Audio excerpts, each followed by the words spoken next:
I Believe in the YMCA by Jacob Harold. Far be it from me how I came to discover that what I believe in is the YMCA.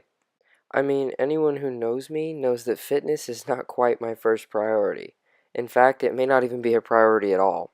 I may never know how much I can bench, but I will always know how many gulps it takes to get to the bottom of a Diet Coke. And as I know this, I know too that the YMCA stands for more than fitness alone.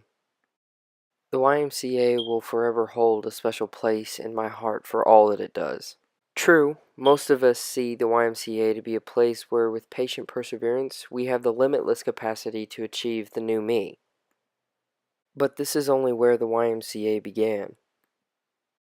In the century that it has been a part of our culture, the YMCA has become so much more than just a gym. Today, the YMCA stands as a beacon of hope in a world increasingly devoid of it. By seeking to nurture the potential of children and teens,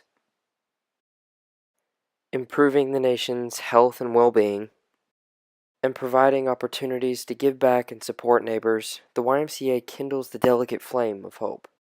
I have been fortunate enough to be one of the many grateful beneficiaries of the selflessness of the YMCA.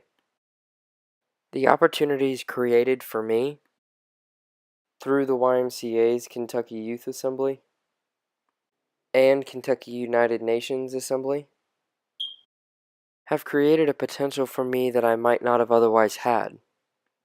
But above all, it's the Y's four core values that have allowed me to understand why I believe in the YMCA.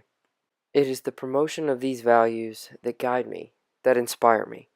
The Dalai Lama tells us our prime purpose in life is to help others, and if you can't help them, at least don't hurt them. There must be more to the human experience than our struggle for individual success. At the core of my belief in the YMCA rests my conviction that it is the responsibility of man to transcend himself. For our lives cannot simply be spent on a quest for our own success. We must realize that, especially in this time, that we live in an increasingly interconnected world, and that our actions, more and more, affect the people in the world around us.